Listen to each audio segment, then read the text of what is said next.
I got engaged to a blind Duke. Episode 187. Sister. When Peridot shook Dia's hand and urged her again, Marine stepped forward. Peridot, how about we get a little closer to our rabbit after becoming more familiar with it? How do we become familiar?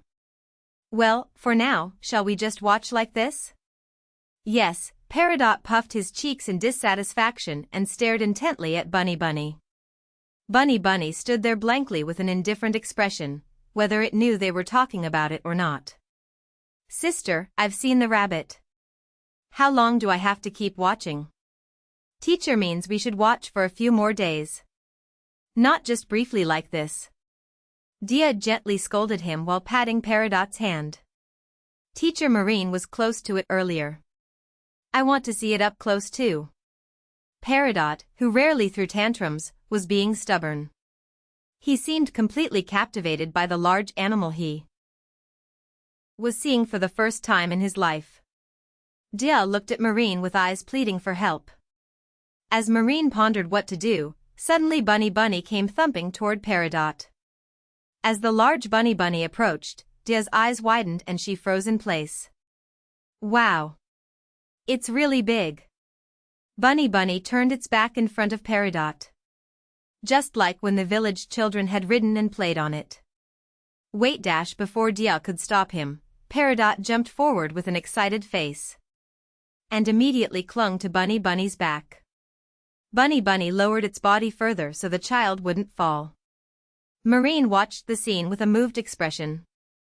It had played well with the village children too, so this must be how it played. It doesn't seem like a demon beast? Zeromian pushed up his glasses as if confirming he had seen correctly, speaking as if he had witnessed a miracle. It's not Bunny Bunny. The butler also shook his head as if Bunny Bunny couldn't possibly act like that. What are you all saying? Anyone can see it's a ba, Shiren. Oliver called out to Shiren, who was pouring cold water on the changing public opinion, to stop her. Why? Shiren turned her head to Oliver standing beside her. At that moment, Oliver's gaze was completely captured by Shiren's mysterious violet eyes. Actually, he had been anxious because Duke had successfully made both a love confession and proposal in succession.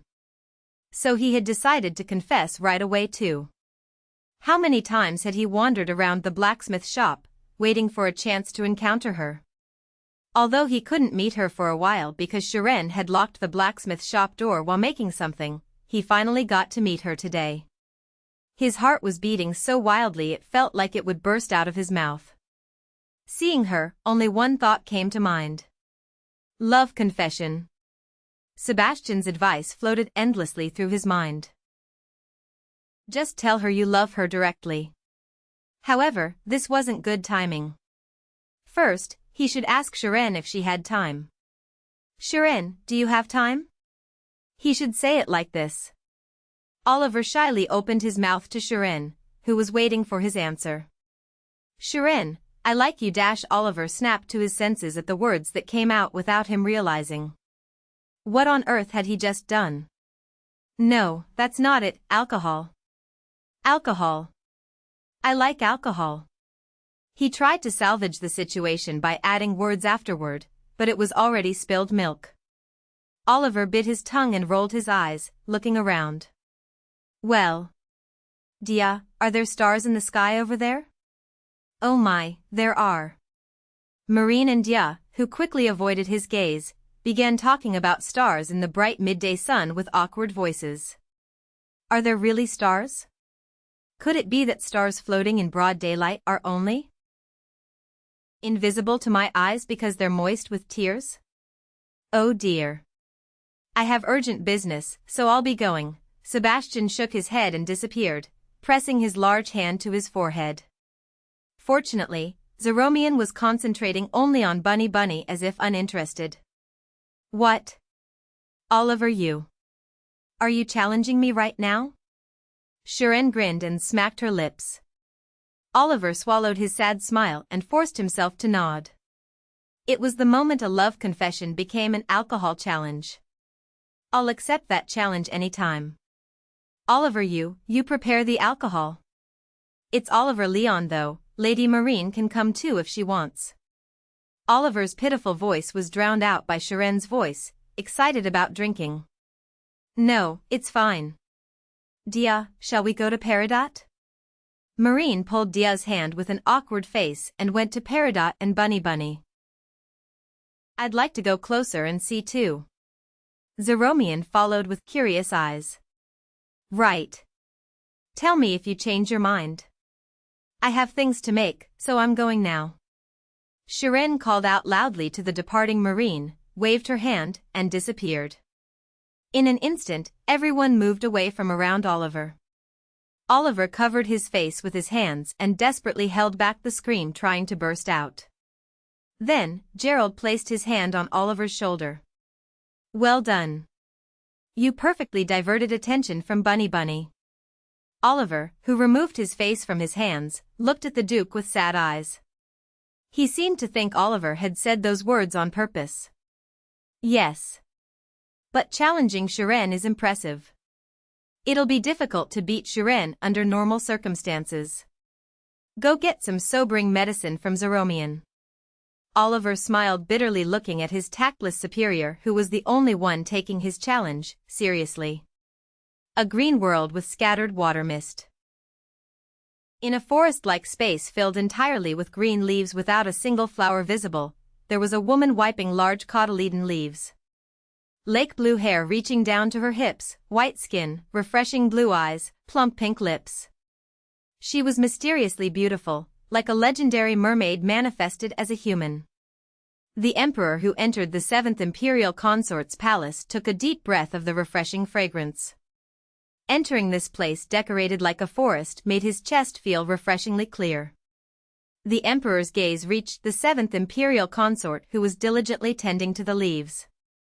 What would have happened if he hadn't met that woman? A few years ago, while traveling incognito, he met her hiding in the forest. During a carriage journey, she had lost both parents to bandits and escaped alone, which was when he rescued her. He brought her to the palace, poisoned and on the brink of death, and ordered that she be cared for with utmost devotion.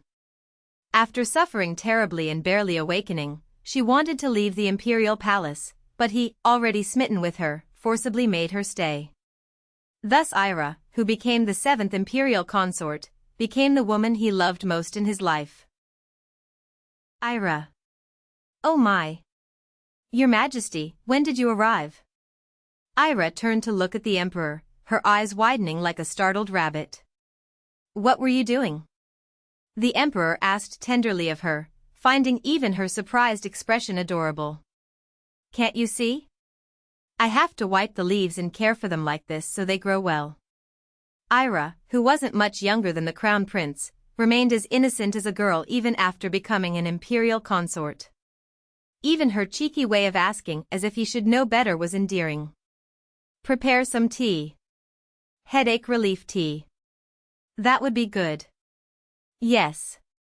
The Emperor watched with satisfaction as Ira personally brewed the tea instead of having a maid do it. Seeing such things, she clearly cherished him. The cunning thing made him more anxious by acting as if she might come closer but never quite doing so. Your Majesty, please drink. Ira gently placed the teacup before the Emperor. The greenish tea glowed transparently in the golden teacup. These days my head aches terribly. I live for the pleasure of drinking this tea. Does your head continue to hurt? Ira's blue eyes grew dim with worry. It's fine. Still no news of a baby? Oh my. Ho ho ho. Ira burst into clear, ringing laughter. The other imperial consorts have all been useless. They can only give birth to daughters. You're the only one. You must bear the crown prince.